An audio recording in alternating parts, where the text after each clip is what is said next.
तेरा वचन रोटी मेरी, तेरा वचन पानी मेरा। तेरा वचन रोटी मेरी, तेरा वचन पानी मेरा।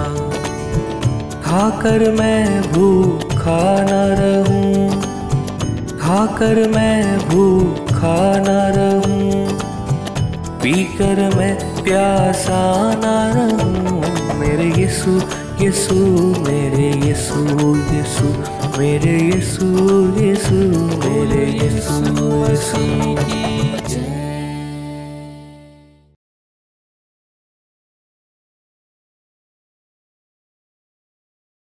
आइए मिलके उसके नाम को महिमा चढ़ाएं।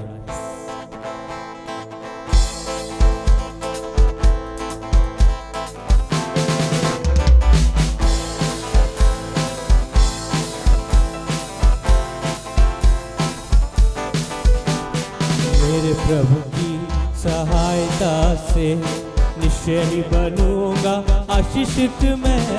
उसके वचन का पालन करूंगा, उसके मार्गों पर चलता रहूंगा। मेरे प्रभु की सहायता से निश्चय ही बनूंगा आशीषित मैं। उसके वचन का पालन करूंगा, उसके मार्गों पर चलता रहूंगा। मेरे प्रभु की सहायता। ताली बजा के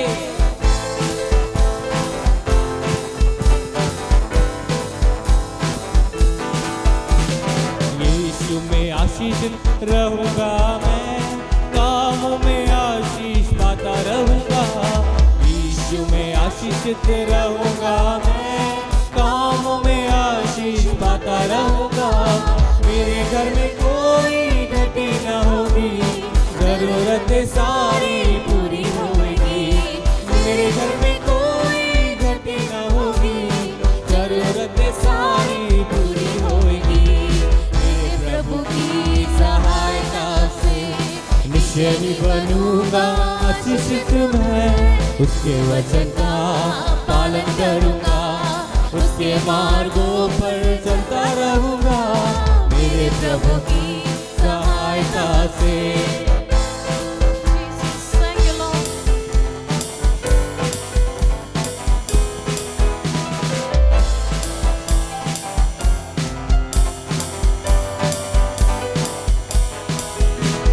मेरे प्रभु की सामर्थ से मेरे शत्रु सारे नाश होंगे। मेरे प्रभु की सामर्थ से मेरे शत्रु सारे नाश होंगे।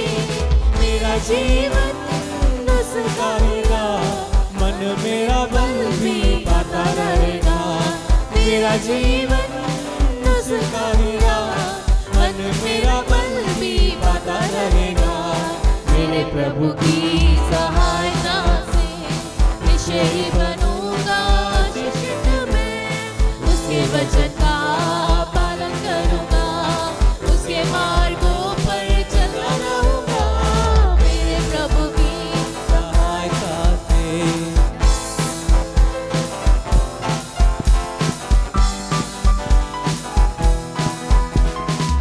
जीवन साथी और मेरे बच्चों पे आशीषें रहेगी उसकी दया से।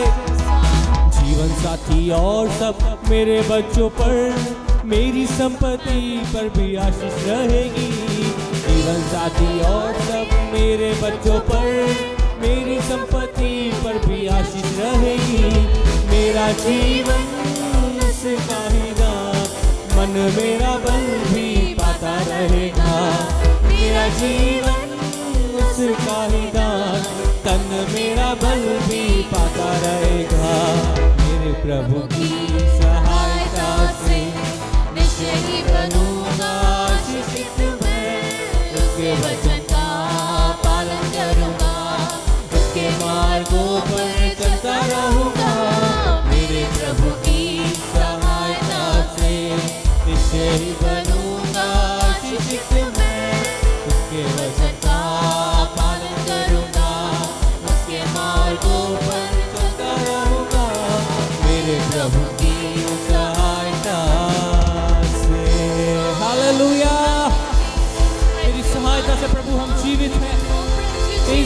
कृपा से, तेरी दया से हम आशीषित होते हैं प्रभु।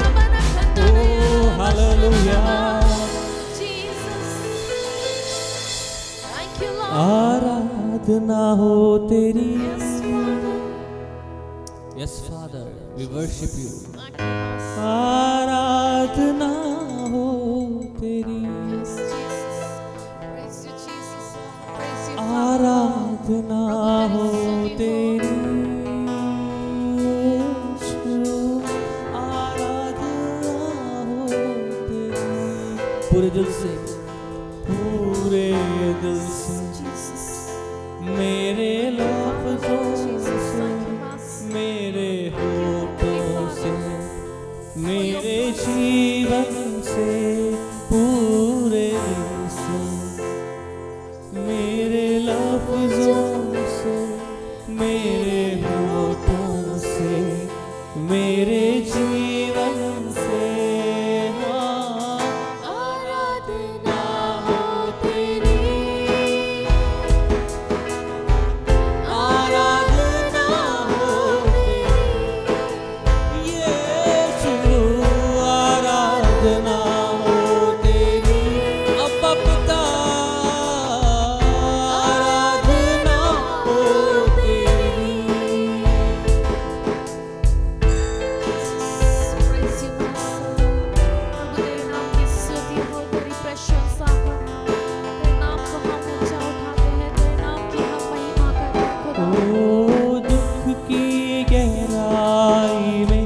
दुख की गहराई में आराधना मैं करता रहूं, आराधना मैं करता रहूं।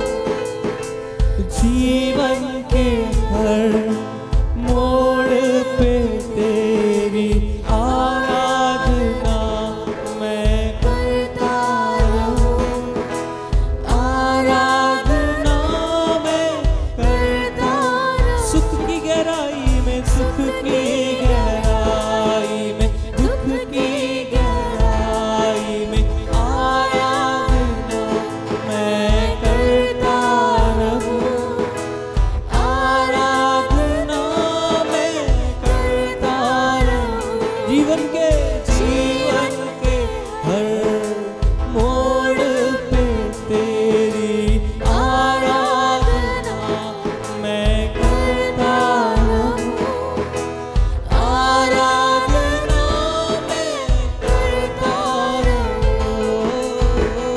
आराधना हो तेरी यीशु, आराधना हो तेरी। अब्बा पिता आराधना हो तेरी,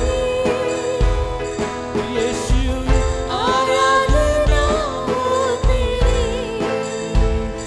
पूरे दिल से, मेरे लफ्ज़ों से, मेरे होठों से, मेरे जीवन से, पूरे दिल से, मेरे लफ्ज़ों से, मेरे होठों से, मेरे जीवन से। आराधना हो तेरी, आराधना हो तेरी। हालेलुया। आराधना हो तेरी, यीशु राजा। आराधना हो तेरी, ओ आराधना हो तेरी, आराधना हो तेरी। हाँ प्रभु, जीवन के हर एक मोड़ पे हम तेरी आराधना कर पाए, ऐसा हमें बल दे। हर एक परिस्थितियों में हम तुझे आराधना चढ़ा पाए, ऐसी शक्ति दे प्रभु। हमसे बोल और बातचीत कर। आइए प्रभु के दास के द्वारा परमेश्वर के वचन को हम सुनेंगे। अपने आप को तैयार करें कि वो वचन हमसे बोले और बातचीत करे, वो जीवित कलाम हमारे जीवन में काम करे। Praise the Lord.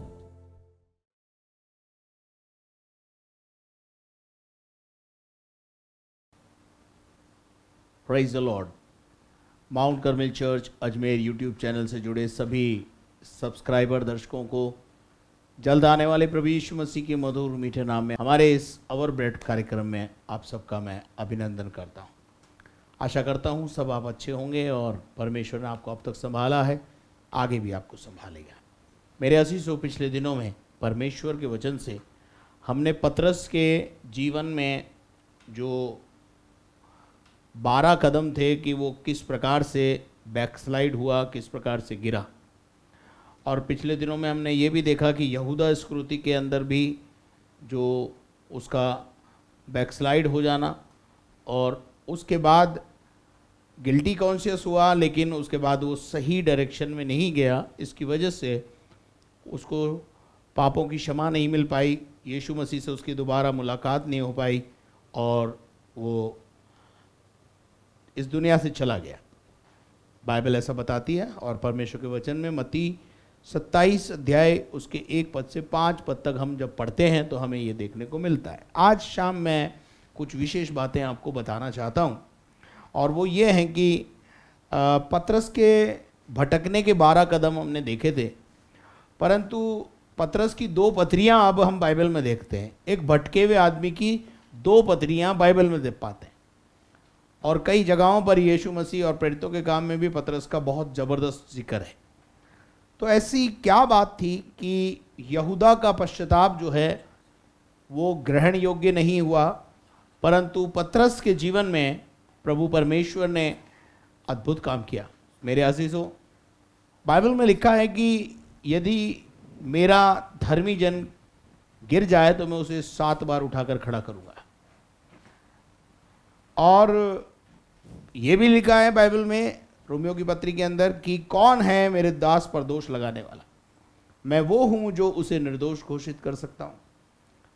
तो हम देखते हैं कि पतरस के जीवन में और यहूदा इस्करियोती के जीवन में ऐसी क्या बात है कि यहूदा इस्करियोती गिल्टी कॉन्शियस तो हुआ, लेकिन उसका जीवन जो है वो मतलब जो है दोबारा उसका यीशु मसीह के साथ एक कनेक्शन जो बनना चाहिए था वो नहीं बना। लेकिन इधर दूसरी तरफ अगर हम देखते हैं कि पतरस के जीवन के अंदर वो बैकस्लाइड हुआ और साथ साथ बैकस्लाइड होने के साथ साथ वो जब वो खुद बैकस्लाइड हुआ तो अपने साथ जो और 10 शिष्य और थे उनको भी ले मरा, उनको भी ले डूबा और सब के सब उस झील के किनारे मछली पकड़ने चले गए। तो ऐसी क्या बात है जिसके कारण प्रभु यीशु मसीह पतरस को और अपने चेलों को वापस इकट्ठा करने गए जब यीशु मसीह का जी उठना हुआ उसके बाद? तो 10-12 भटकने के जो कारण थे वो हमने देखे, परंतु इस समय मैं आपको यहाँ पर पतरस के जीवन के अंदर कुछ खूबियाँ थी उनको भी बताऊंगा और उनसे हम समझेंगे। पहली बात हम देखेंगे पतरस के जीवन के अंदर कि पहला यूहन्ना 5वां अध्याय उसके 1 पद को देखें। जीवन दोबारा से पुनर्स्थापित होना, पुनः खड़े हो जाना, पुनः अभिषेक को पाना, पुनः सेवकाई के अंदर काम में लगाया जाना, ये सब बातें पतरस के जीवन में वापस से हुई। दाऊद भी गिरा और दाऊद भी उठा। गिर के उठ जाना या गिर के उठाना हमारे परमेश्वर का काम है। वो गिरों को गिरा हुआ नहीं रहने देता परंतु उठाता है। और पहला यूहन्ना 5 अध्याय उसका 1 पद पढ़े। जिसका ये विश्वास है, जिसका ये विश्वास है कि यीशु ही मसीह है, यीशु ही मसीह है, वह परमेश्वर से उत्पन्न हुआ है, वो परमेश्वर से उत्पन्न हुआ है। मत्ती रचित सुसमाचार उसका 16 अध्याय और उसके 16वें पद के अगर अंदर हम पढ़ेंगे। सिमोन पतरस ने उत्तर दिया, एक ही चेला था जिसने ये उत्तर दिया था, तू जीवित परमेश्वर का पुत्र मसीह है। अब 5:1 में हमने क्या पढ़ा? पहला यूहन्ना 5:1 में हमने क्या पढ़ा? जिसका ये विश्वास है यीशु ही मसीह है, यीशु मसीह ही मसीह है और परमेश्वर का पुत्र है। यूहन्ना ने अपने देह के दिनों में क्या एक्सेप्ट किया है तू जीवित परमेश्वर कि तू ही सबसे, यीशु मसीह ने सबसे पूछा कि लोग मेरे विषय में क्या कहते हैं, और फिर यीशु मसीह ने पूछा चेलों से कि तुम मेरे विषय में क्या कहते हो। सारे चेले तो साइलेंट थे, लेकिन पतरस ने कहा मैं जानता हूं तू जीवित परमेश्वर का पुत्र मसीह है। मेरे अजीजों, अपनी देह के दिनों में जब यीशु मसीह थे और पतरस उसके साथ था, ये मुंह से उसने अंगीकार किया था। इसका अर्थ क्या है मालूम है? पतरस एक नया जन्म प्राप्त किया हुआ एक व्यक्ति है। अच्छा, तो नया जन्म प्राप्त करने के बाद गिरते नहीं है क्या? नहीं, गिरते हैं, गिर सकते हैं। गिरते हैं इसका मतलब लाइसेंस नहीं है गिरने का, गिर सकते हैं, परंतु परमेश्वर हमसे बड़ा है और वो जानता है कि मनुष्य मनुष्य ही है, मनुष्य मिट्टी से बना है। कोई भी व्यक्ति सिद्ध नहीं है, कोई भी व्यक्ति पूर्ण नहीं है। अपूर्णताएं हमारे जीवन में पाई जाती हैं, कमियां हमारे जीवन में पाई जाती हैं, और गिरना लाजमी है, हो जाता है। और यहां हम देखते हैं, पतरस ने कहा था सब ठोकर खाएं तो खाएं, मैं तो नहीं खाऊंगा, वो ही खा गया। तो परमेश्वर ऐसा नहीं है। परमेश्वर हमारी बनावट को जानता है, हमारे हृदय को जानता है। मेरे अजीजों, हम यहां पर इस बात को देखते हैं। यूहन्ना का 6 अध्याय 68 और 69 पद को भी पढ़े। देखिए यहां पतरस यीशु मसीह को क्या कह रहा, पढ़िए। शमौन पतरस ने उसको उत्तर दिया कि हे प्रभु, हम किसके पास जाएं? हम किसके पास जाएं? अनंत जीवन की कहा तुम भी जाना चाहते हो तो चले जाओ, लेकिन इसने उत्तर दिया अनंत जीवन की बातें तो तेरे ही पास हैं। आगे बेटा, और हमने विश्वास किया है। यूहन्ना 1:5-1 में हमने क्या पढ़ा था? जिसका ये विश्वास है कि यीशु मसीह एक नबी है, जिसका ये विश्वास है यीशु मसीह एक केवल भविष्यद्वक्ता है, वो कभी भी जीवन नहीं पाएगा, वो गिर के उठ नहीं पाएगा। लेकिन जो ये विश्वास करता है कि यीशु मसीह परमेश्वर का पवित्र जन है, उसका पुत्र है, वो गिर जाए तो भी उठेगा। पहली बात, पहली खूबी पतरस की। कौन है ऐसा पतरस के समान बोलने वाला? ठीक है, विषम परिस्थितियां आई, पतरस ने इनकार किया, ये सबको दिखता है। मेरे अजीजों, मैं आपको बताना चाहता हूं, कई बार हम पतरस की जब कहानी को पढ़ते हैं या घटनाओं को पढ़ते हैं तो हम डूबते हुए पतरस को देखते हैं। क्यों ना हम उस पतरस को देखें जो पानी पर चला और पानी पर चलने की हिम्मत जुटाई। क्यों हम डूबते को देख रहे हैं? डूबना तो लाजमी है, इधर उधर देखा तो डूब गया, लेकिन चलने की हिम्मत भी उसी ने की थी। तो पहला कारण जो हमने यहां पर देखा वो ये है। दूसरा कारण हमने देखा, पाप से शुद्ध किया गया और परमेश्वर के पवित्र वचन का उसने पालन किया। दूसरा जो विषय है, जो खूबी थी पतरस के अंदर, कि यूहन्ना 13:10 पढ़िए। पाप से शुद्ध किया गया। यीशु ने उससे कहा, जो नहा चुका है। वहां यीशु मसीह चेलों के पांव धो रहा है और पतरस पांव धुलवाना नहीं चाहता है। जो नहाता है मैं पांव नहीं धुलवाऊंगा, लेकिन यीशु मसीह क्या कह रहा है, पढ़ी। तो नहा चुका है उसे पांव के सिवा और कुछ धोने की आवश्यकता नहीं, आगे, परंतु वह बिल्कुल शुद्ध है। तो यीशु मसीह ने उसके क्या धोए थे? पांव धोए। और पतरस नहा चुका, ये प्रमाण है हमारे पास। और तुम शुद्ध हो, परंतु सबके सब नहीं। सबके सब नहीं। एक है जिसके बारे में यीशु मसीह बताना चाहता है कि तुम में से एक है जो गड़बड़ करता है। 15:3 पढ़िए इसी का, यूहन्ना 15:3। तुम तो उस वचन के कारण जो मैंने तुमसे कहा है, उस वचन के द्वारा जो मैंने तुमसे कहा है, शुद्ध हो। क्या हो गए हो तुम? शुद्ध हो गए हो। 17:6 पढ़ दीजिए। मैंने तेरा नाम उन मनुष्यों पर प्रकट किया है जिन्हें तूने जगत में से हाँ। मुझे दिया है, जिसे तूने जगत में से मुझे दिया है। यीशु मसीह उन लोगों के लिए बात कर रहे हैं जो वचन को ग्रहण करते हैं। आगे बढ़िए। वे तेरे थे वे तेरे थे और तूने उन्हें मुझे दिया, वो तेरे थे और तूने मुझे उनको दिया, और उन्होंने तेरे वचन को मान लिया है। और उन्होंने तेरे वचन को क्या कर लिया है? मान लिया है। पतरस ने क्या कर लिया? वचन को माना। जो वचन को मानते हैं वो यदि गिर भी जाएं, यीशु उठाने में सक्षम है। तीसरी बात, नाम स्वर्ग पर उसका लिखा गया था। इसके लिए हम पढ़ेंगे लूका 10:20। तो भी इससे आनंदित मत हो हाँ। कि आत्मा तुम्हारे वश में है। हाँ, दुष्ट आत्माएं तुम्हारे वश में, चमत्कार तुम्हारे हाथों से हो रहे हैं, इस बात से आनंदित मत हो। और मैं तो कहता हूं चमत्कारों के पीछे मत भागो, प्रॉफिट्स के पीछे मत भागो, भविष्यद्वक्ताओं के पीछे मत भागो। मेरा किसी भविष्यद्वक्ता से कोई वो नहीं है, लेकिन अगर सच्चा भविष्यद्वक्ता है तो उसके पीछे आप जाओ, मुझे कोई आपत्ति नहीं है।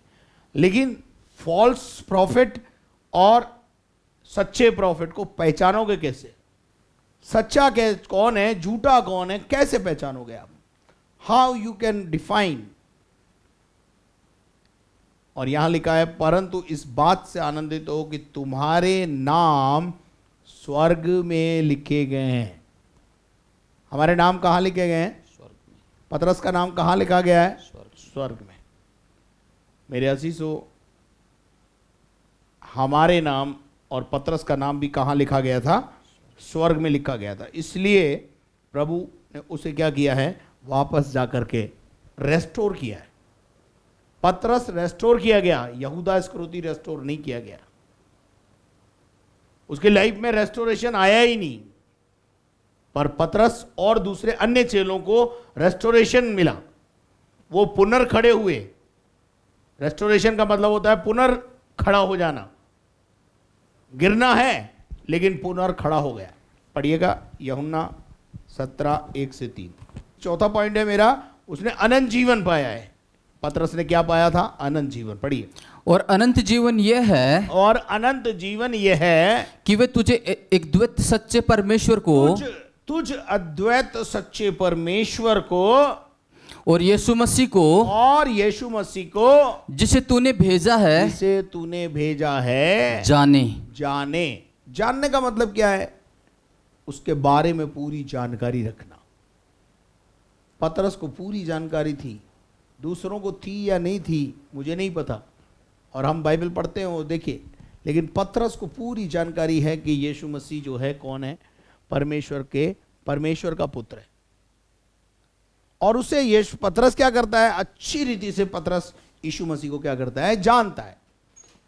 चलिए और आगे बढ़ेंगे अपन, और उसके अंदर अपन देखेंगे कि जैसा हमने पाया उस पतरस के अंदर आत्मिक प्रकाशनों से वो भरा हुआ था। पढ़ेंगे मती का 16 अध्याय उसका 16 पद। मती 16 अध्याय उसका 16 पद।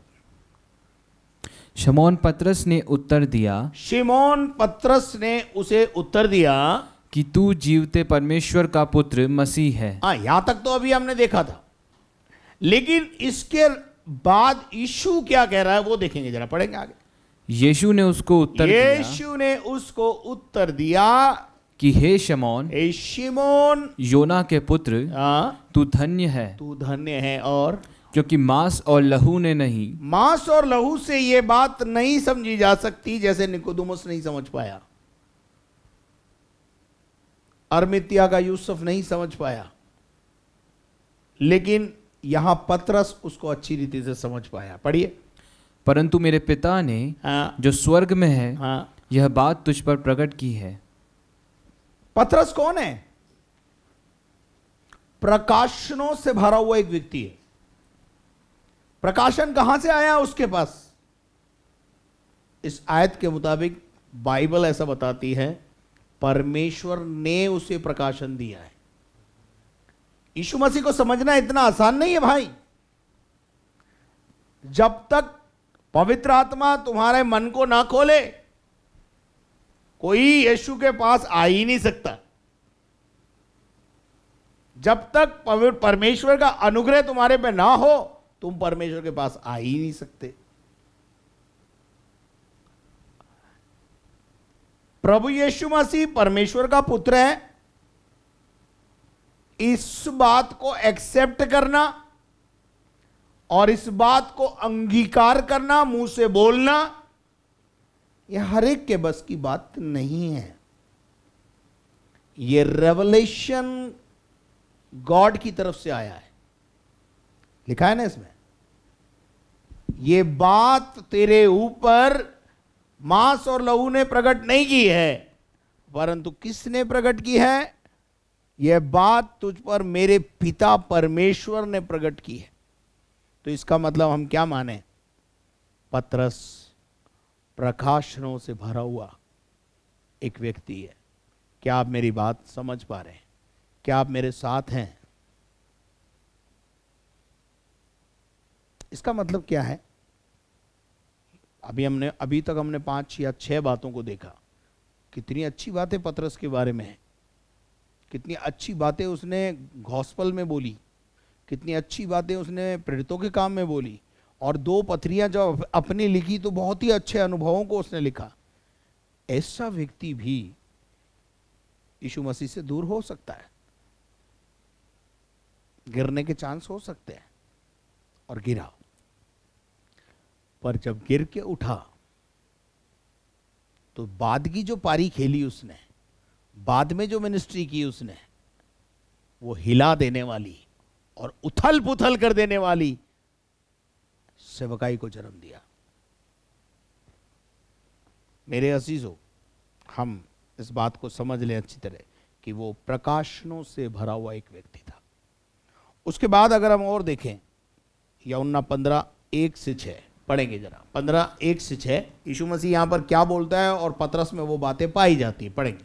सच्ची दाखलता मैं हूँ हाँ और मेरा पिता किसान है। हाँ जो डाली मुझ में है और नहीं फलती उसे वह काट डालता है, और जो फलती है उसे वह छांटता है आगे। ताकि और फले। तुम तो उस वचन के कारण जो मैंने तुमसे कहा है शुद्ध हो। आगे। तुम मुझ में बने रहो और मैं तुम में। हाँ, तुम मुझ में और मैं तुम में बना रहूं।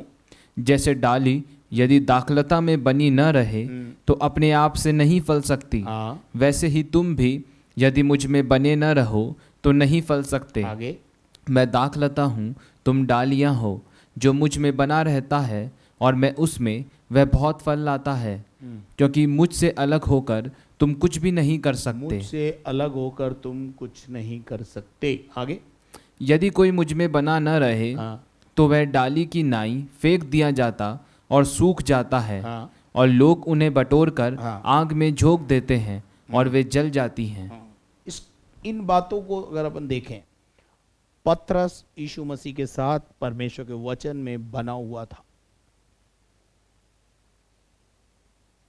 वो बोलता है सब तुझे छोड़ दे तो छोड़ दे, पर मैं तुझे नहीं छोड़ने वाला। और अक्सर पतरस यीशु मसीह के साथ बना रहता था, क्योंकि जहां जहां भी यीशु मसीह गया है तो पतरस, यूहन्ना और याकूब, ये 3 चेले हमेशा यीशु मसीह के साथ ज्यादातर दिखाई देते थे। तो हम यहां पर इस बात को देख रहे हैं कि किस प्रकार से वो मसीह में पाया जाता था। ऐसा व्यक्ति भी कभी गिर सकता है, लेकिन इन बातों को, अगर ये बातें हमारे अंदर हैं तो रेस्टोरेशन के चांसेस बढ़ जाते हैं। ये बातें भी तुम्हारे अंदर नहीं है, तुम्हारे अंदर सदा ही सब कुछ गलती भरा हुआ है, तो फिर परमेश्वर तुम्हें वापस लाके भी करेगा क्या? ये मुझे बताओ। रेस्टोरेशन के बाद क्या इस्तेमाल करेगा आपको? देखिए, शाऊल जो था वो कलीसियाओं को सताने वाला था। तो शाऊल जब प्रभु में नहीं था और जब वो ख्रिस्ट विरोधी एक्टिविटी में लगा हुआ था, तो उसकी जोश और जील को देखें। तो यीशु मसीह ने उसकी जोश और जील को देख करके ही, कि अगर ये दुनिया के लिए इतना जोशीला है और जील से भरा हुआ है, तो अगर मुझ में आ गया और मैंने इसको पकड़ लिया और मेरे काम में इसको लगा दिया, तो कितने जोश और जील के साथ काम करेगा। इसका मतलब क्या है, आपकी जो धुन, आपकी जोश और जील, उमंग भी आपको परमेश्वर के काम के लिए बुलाने की योग्यता उत्पन्न कर सकती है, या आपको, अगर आप गिर गए हो तो आपको रेस्टोरेट कर सकती है, रेस्टोरेशन की नौबत पे ला सकती है। पतरस के अंदर ये सब बातें पाई जाती थी जो अभी हम देख रहे हैं। उसके बाद अगर हम और इस बात को देखेंगे, यूहन्ना 17:14 से 16, वो संसार से बचाया हुआ एक व्यक्ति है, अलग किया हुआ एक व्यक्ति है। पढ़िए। मैंने तेरा वचन हाँ। उन्हें पहुंचा दिया है। हाँ, प्रभु यीशु मसीह कह रहे हैं कि मैंने तेरा वचन उन्हें पहुंचा दिया है, और संसार ने उनसे बैर किया। किसके लिए बोल रहा है यीशु मसीह? अपने फॉलोवर्स के लिए बोल रहा है। मैं सोचता हूँ उसमें पतरस भी शामिल है। मैंने तेरा वचन उन्हें पहुंचा दिया और संसार उनसे क्या कर रहा है? अब बैर करता है। क्योंकि जैसा मैं संसार का नहीं, जैसे मैं संसार का नहीं हूं, वैसे ही वे भी संसार के नहीं। संसार के नहीं है। और मैं यह विनती नहीं करता हाँ, कि तू उन्हें जगत से उठा ले, हाँ, परंतु यह कि तू उन्हें उस दुष्ट से बचाए हाँ, रख। कितनी प्यारी प्रार्थना प्रभु यीशु मसीह अपने चेलों के लिए कर रहे हैं, अपने लोगों के लिए कर रहे हैं कि हे प्रभु, मैं तुझसे ये विनती नहीं करता कि तू उन्हें इस दुनिया से उठा ले, परंतु ये प्रार्थना कर रहा है वो दुष्ट जो है ना, उससे उनको बचा के रख। और 16 भी पढ़ दीजिए। जैसे मैं संसार का नहीं, जैसे मैं संसार का नहीं हूं, वैसे ही वे भी संसार के वे नहीं। भी संसार के नहीं है। मेरे अजीजों, पतरस संसार का नहीं था, इसीलिए पतरस जब अपनी पत्री को लिखता है तो बहुत अच्छी बात पतरस लिख रहा है, वो मुझे बहुत ही ज़्यादा प्रभावित करती है और मैं चाहता हूं कि हम उसको पढ़ें। देखिए, पहला पतरस 2 अध्याय उसके 11 पद को जब हम पढ़ेंगे तो ये बात आपको समझ में आएगी कि अगर पतरस ऐसा लिख रहा है तो वो, इसका मतलब वो अपने आप को अलग कर चुका है संसार से। पढ़िए बेटा। हे प्रियो, मैं तुमसे विनती करता हूँ। हाँ, विनती कौन कर सकता है भाई? जिसने खुद ने वो काम किया वही विनती कर सकता है। आगे, कि तुम अपने आप को परदेशी और यात्री जानकर, क्या समझो? क्या समझो अपने आप को? परदेशी और यात्री जानकर उस सांसारिक अभिलाषाओं से जो आत्मा से युद्ध करती है, बचे रहो। कितनी प्यारी बात पतरस ने लिखी है। ऐसे लिखने वाले को यीशु मसीह कैसे छोड़ देगा, मुझे बताओ। मानते हैं एक विषम परिस्थिति आई पतरस की लाइफ में, घबरा गया, छोड़ के चला गया, भाग गया, कूद गया, अपने साथ चेलों को भी ले गया। लेकिन मैं एक बात जानता हूं, यहोवा का आत्मा जब हमें ढूंढ लेता है तो फिर हमें छोड़ता नहीं है, वो हमारा पीछा करता है। जैसे हम बोलते हैं ना, तेरी आत्मा से भाग कर कहाँ जाऊं, आकाश में चढ़ूं तो तू वहां है और पाताल में जाऊं तो तू वहां है। भैया, जब प्रभु की आत्मा पीछे पड़ जाए तो आप भाग कर कहीं जा नहीं सकते। भले ही ग्रासरत की झील पे चले जाओ या कहीं चले जाओ, प्रभु का आत्मा आपके पीछे पीछे, आपका पीछा पीछा करते हुए आएगा। इसका एक और अच्छा उदाहरण मैं आपको बताना चाहता हूं, वो है एलिया का उदाहरण। एलिया झाऊ के पेड़ के तले बैठ गया और मौत मांग रहा है, और मौत मांगने के बाद जो है वो वहाँ से भागा। और बाइबल बताती है, आप वो सब जानते हैं, आपकी स्वर्गदूत आया और उसने बोला रोटी खा, पानी पी, सब कुछ हो गया। लेकिन उसके बाद कहाँ जा कर के भागा? भाग करके कहाँ पहुँच गया? एक पहाड़ के ऊपर गया और एक गुफा में जाके घुस गया। वहाँ खुदा का दूत आकर उसका पीछा करता है और क्या कह रहा है? तेरा इस गुफा में क्या काम? कहाँ जाओगे? कौन सी गुफा में जाकर बैठोगे? अगर खुदा ने तुम्हें चुना है तो वो आपको वापस सेवकाई में लाने के लिए झील के किनारे भी पहुंच जाएगा। हम देखते हैं प्रभु यीशु मसीह यूहन्ना के 21वें अध्याय के अंदर, यूहन्ना 21 का अगर अपन पढ़ेंगे, तिब्रियास झील के किनारे चेले चले गए और यीशु मसीह उनको वहां से लाने के लिए, वापस पुनर्स्थापित करने के लिए यीशु मसीह को तिब्रियास झील पे जाना पड़ा। एलिया को उस गुफा से बाहर निकालने के लिए प्रभु को गुफा में अपना दूत भेजना पड़ा। मैं बस इतना ही कहना चाहता हूँ, यहोवा की आत्मा से भागकर आप कहीं नहीं जा सकते हो। बेहतर होगा कि अगर खुदा की खिदमत के लिए खुदा ने आपको चुना है तो खुदा की खिदमत में अपना समय व्यतीत करो। मैं ऐसे बहुत सारे लोगों को जानता हूँ जो आए, बाइबल स्कूल किया, प्रभु के लिए अपना जीवन समर्पित किया, वेदी पे रखा अपने आप को, लेकिन बाद में संसार में चले गए, नौकरियां ढूंढ रहे हैं और या तो नौकरी मिली नहीं और मिली तो नौकरी में सक्सेस नहीं मिली।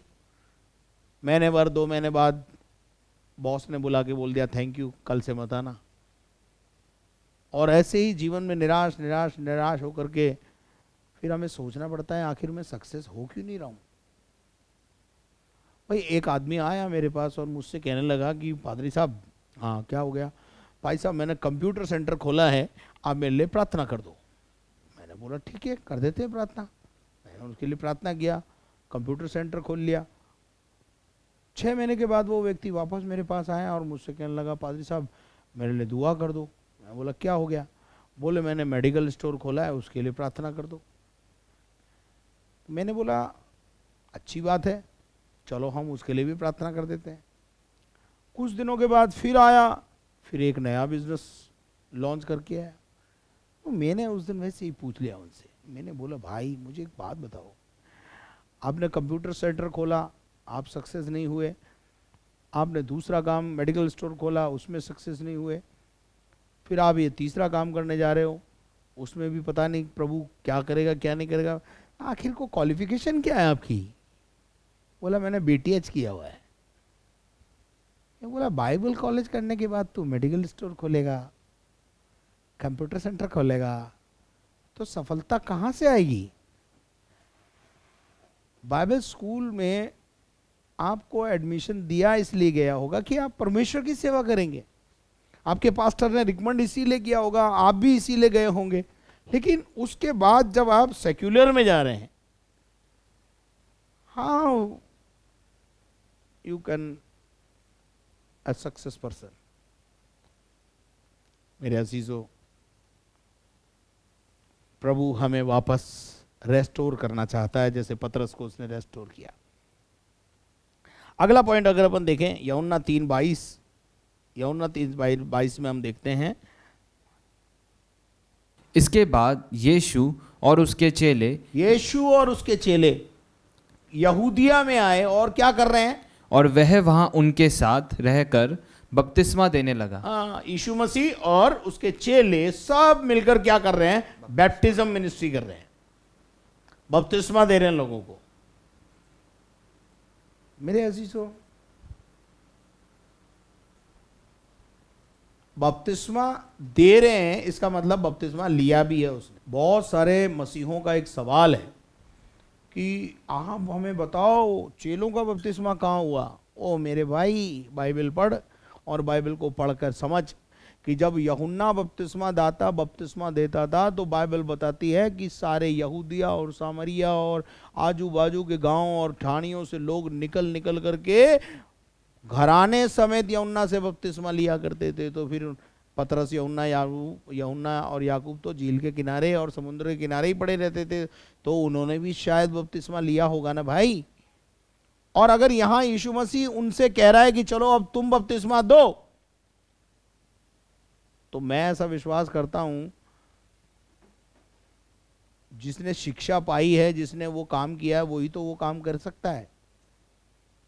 और अगर किसी ने डूब का बपतिस्मा नहीं लिया है तो वो डूब का बपतिस्मा दे कैसे सकता है? मुझे बताइए। कई बार लोग बोलते हैं आज ही आ जाओ, आपको जौन सा बपतिस्मा लेना है वो ले लो, हम तो क्या, हमको आप बोलोगे छींटे का दे देंगे तो छींटे का चाहिए तो छींटे का, यानी स्प्रिंकल चाहिए तो स्प्रिंकल दे देंगे, और डूब का चाहिए तो डूब का दे देंगे। अरे भाई मुझे एक बात बताइए, जब आपके जो बपतिस्मा देने वाला है उसने खुद ने बपतिस्मा नहीं लिया है तो उसका बपतिस्मा वैलिड कैसे होगा? क्या आप मेरी बात को समझ रहे हैं? चलिए आगे बढ़ते हैं। वो बपतिस्मा पाया हुआ व्यक्ति था और बहुतों को उसने बपतिस्मा दिया था, और प्रभु उसको चाहता था कि वो वापस। यूहन्ना 4:1 और 2। फिर जब प्रभु को मालूम हुआ हाँ। कि फरीसियों ने सुना है हाँ। कि यीशु यूहन्ना से अधिक चेले बनाता यीशु यूहन्ना से अधिक चेले बनाता है और उन्हें क्या देता है? और उन्हें बपतिस्मा देता है, और यद्यपि यीशु आप नहीं यीशु मसीह आप नहीं देता था, परंतु यीशु के वरन उसके चेले बपतिस्मा चेले देते थे। बपतिस्मा देते थे मेरे अजीजों। और यहाँ हम देखते हैं कि वो बपतिस्मा पाया हुआ एक व्यक्ति था। बपतिस्मा पाया हुआ व्यक्ति अगर गिरेगा, प्रभु उसे उठाने की कोशिश जरूर करेगा। उसके बाद मत्ती 10:20 पढ़ें। पतरस के पास एक बहुत ही महत्वपूर्ण चीज थी और वो था पवित्र आत्मा। पढ़ी। क्योंकि बोलने वाले तुम नहीं हो, परंतु तुम्हारे पिता का आत्मा तुम में बोलता है। किसका आत्मा तुम्हें बोलता है? प्रभु यीशु मसीह अपने चेलों से बोल रहे हैं कि बोलने वाले तुम नहीं हो, परंतु तुम्हारा अंदर पवित्र आत्मा तुम्हारे अंदर रह करके बोलता है। तो पतरस तो आप जानते हो कितना बोलने वाला था, तो पवित्र आत्मा ही तो बोल रहा था उसमें, ठीक है ना। चलिए और आगे बढ़ते हैं। 10:1-8 पढ़ेंगे ना, मत्ती 10:1-8। वो पतरस, यूहन्ना, याकूब और यीशु मसीह के जो 12 चेले थे, और उस जमाने में तो 70 जो चेले थे, वो सब अधिकार प्राप्त किए व्यक्ति थे। पढ़िएगा। फिर उसने अपने 12 चेलों को पास बुलाकर उन्हें अशुद्ध आत्माओं पर अधिकार दिया। ध्यान से सुनना, ये सारी पावर पतरस के पास भी थी और चेलों के पास भी थी। इसलिए यीशु मसीह ने कि उन्हें निकाले, इन सारे चेलों को रेस्टोर किया जो पतरस के साथ तिब्रियास झील के ऊपर जाकर के बैठ गए थे और मछली पकड़ने और पुराने धंधे में चले गए थे और अविश्वास उनके जीवन में आ गया था। यीशु मसीह तिब्रियास झील के पास जाकर उन्हें वापस लाया और उन्हें पवित्र आत्मा तक मिलने तक ठहरने को कहा। और जब वो ठहरे और जब पवित्र आत्मा उनके जीवन में आया तो सामर्थी बन गए, हथियार बन गए। वो आगे बढ़िए, क्या लिखा है? अधिकार दिया और उन्हें कि उन्हें निकालें और सब प्रकार की बीमारियों और सब प्रकार की दुर्बलताओं को दूर करें। और 12 प्रेरितों के नाम ये हैं। अब यहाँ आप नाम पढ़ लेना, उसमें पतरस का नाम भी पाया जाता है, ठीक है ना। अच्छा चलिए और आगे बढ़ेंगे कि प्रचार और चंगाई में उसने सफलता पाई थी। किसने? पतरस ने। मरकुस का 6 अध्याय और उसके 7 पद से 13 पद। और वह 12 को अपने पास बुलाकर उन्हें 2-2 करके भेजने लगा और उन्हें अशुद्ध आत्माओं पर अधिकार दिया। और उसने उन्हें आज्ञा दी कि मार्ग के लिए लाठी छोड़ और कुछ न लो, न तो रोटी, न झोली, न पटुके में पैसे, परंतु जूतियां पहनो और 2-2 कुर्ते न पहनो। और उसने उनसे कहा, जहाँ कहीं तुम किसी घर में उतरो तो जब तक वहाँ से विदा न हो तब तक उसी में ठहरे रहो। जिस स्थान के लोग तुम्हें ग्रहण करें और तुम्हारी न सुने, वहाँ से चलते ही अपने तलवों की धूल झाड़ डालो कि उन पर गवाही हो। और उन्होंने जाकर प्रचार किया कि मन फिराओ। उन्होंने जाकर क्या किया? प्रचार किया। प्रचार करने का अधिकार, प्रचार करने की सामर्थ पतरस और यूहन्ना में और याकूब में और प्रभु यीशु मसीह के चेलों में थी। वो प्रचार करते थे और लोग मन फिराते थे। सैकड़ों हजारों लोग यीशु मसीह के पास मन फिरा करके आते थे। चलिए आखिरी बात बोलूंगा और वो है उसे, और पतरस को इस अनुभवों के ये जो बातें थी ये तो पाई जाती थी, ये खूबियां, ये गुण पाए जाते थे। इसके अलावा उसे अन्य बहुतेरे आत्मिक अनुभव प्राप्त थे। कैसे आत्मिक अनुभव? मैं एक उदाहरण आपको दे देता हूं। पतरस ही वो चेला था यूहन्ना और याकूब के साथ रूपांतरण के पर्वत पर एक आत्मिक अनुभव को देखने वाला, यीशु मसीह के एक बदले हुए रूप को देखने वाला। ऐसे अनुभव और चेलों को नहीं था, परंतु पतरस को था। आज जो बहुत सारे मसीहों को नहीं है, वो अनुभव पतरस के पास था। आज बहुत सारे मसीह हैं, नाम से वो मसीह हैं। एक मसीह का मतलब होता है मसाह किया हुआ। ईसाई का मतलब होता है ईसा को फॉलो करने वाला, और मसीह का मतलब होता है मसाह किया हुआ, छुड़ाने वाला, या उस उद्देश्य के लिए अलग किया हुआ व्यक्ति। आज लोग अपने आप को मसीह बोलते हैं, पर मसीह होने का प्रमाण एक लैश मात्र % भी उनके लाइफ में नहीं देखने को मिलता है। वो बीमार के लिए प्रार्थना नहीं कर सकते, वो दुष्ट आत्मा के लिए प्रार्थना नहीं कर सकते। कई लोग तो ऐसा बोलते हैं कि आज से 2000 साल पहले चंगाई होती थी और छुटकारा होता था, अब नहीं होता है। ऐसे भी बहुत सारे विश्वासी हैं, ऐसी भी बहुत सारी कलीसियां स्थापित हो चुकी हैं जो आज चिन्ह और चमत्कारों को मानती ही नहीं है। मेरे आजीजों, वो अनुभव जो पतरस को थे, एक अनुभव और अनुभव जो किसी को नहीं था, वो था पानी पर चलने का अनुभव। वो पतरस को था।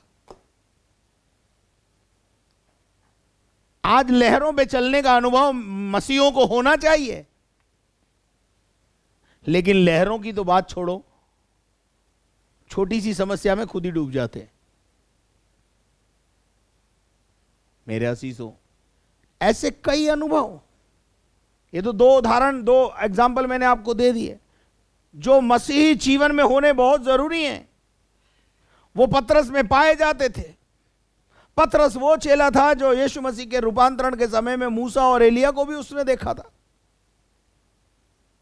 पतरस वो चेला था जो यीशु मसीह को लोग तो भूत कह रहे थे, लेकिन वो समझ गया था कि ये गुरु है, और पानी पे चलने का अधिकार, अनुमति उसने ली और पानी पे चल पड़ा। डूबने लगा तो खुदा को पुकार लिया। क्या आप मेरे साथ हैं? क्या आपको मेरी बात समझ में आ रही है? आशा करता हूं आपको मेरी बात समझ में आ रही होगी। पतरस, यूहन्ना, याकूब, ये सब के सब एक विशेष अनुभवों में से होकर गुजरे हुए लोग थे। मेरे अजीजों, हम परमेश्वर के वचन में से अनेक उदाहरण और देख सकते हैं। अतः उन्हें भटकने के बाद अन्यों की भांति फिर से मन परिवर्तन की आवश्यकता है। जब एक इंसान भटक जाता है, फिर से प्रभु उनको पकड़ के लाता है, और एक मन परिवर्तन की उनको ज़रूरत है, जिसका वर्णन इस बात में मैं बताना चाहता हूँ। याकूब की पत्री 5 अध्याय उसका 19 और 20 पद को पढ़ें। गलतियों 1:6 को पढ़ें, जल्दी से 2-4 आयतें हैं, उनको पढ़ लें। याकूब 5:19-20। हे मेरे भाइयों, हाँ, यदि तुम में कोई सत्य के मार्ग से भटक जाए, यदि कोई सत्य के मार्ग से, यदि तुम में का मतलब कलीसिया में विश्वासी, इसका मतलब ये भटक सकता है। क्यों याकूब इस बात को लिख रहा है? अगर भटकने का कार्यक्रम है ही नहीं, होता ही नहीं, तो लिखता ही नहीं। लिखा है, इसका मतलब हो सकता है यदि कोई तुम में भटक जाए तो क्या कर रहे, और कोई उसको फेर लाए। कोई उसे फेर लाए। यीशु मसीह भटके हुओं को फेर लाया, बैकस्लाइड हुए हुए लोगों को वापस लाकर रीस्टैब्लिश कर दिया, रेस्टोर कर दिया उसने। और तो वह यह जान ले कि जो कोई किसी भटके हुए पापी को फेर लाएगा, आमीन आमीन, वह एक प्राण को मृत्यु से बचाएगा और अनेक पापों पर पर्दा डालेगा। अनेक पापों पर पर्दा डालेगा। मेरे अजीजों, हम बोलते नहीं हैं अपने मुंह से, इसका मतलब ये नहीं है कि हमें कुछ मालूम नहीं है। मैं इस माध्यम से, यूट्यूब के माध्यम से बोलना चाहता हूँ आपको, हर जो सुनने वाले हैं और विश्वासी हैं वो सुन लें। कभी कोई घटना होती है और पास्टर उसके विषय में चुप है, इसका मतलब ये नहीं है उसकी चुप्पी जो है वो उसको अपराधी साबित कर रही है, पर वो चुप इसलिए है कि अगर वो मुंह खोलेगा तो किसी का पाप उजागर हो जाएगा। उसको बोलने पर मजबूर मत करो, क्योंकि वो वचन के अनुसार आपके पाप पर पर्दा डालना है। पर बहुत से लोग हमारी चुप्पी को ये समझ लेते हैं कि देखो, अगर कुछ बात होती तो बोलता ना। अबे बोलेंगे तो कान के कीड़े चढ़ के बाहर आएंगे भाई।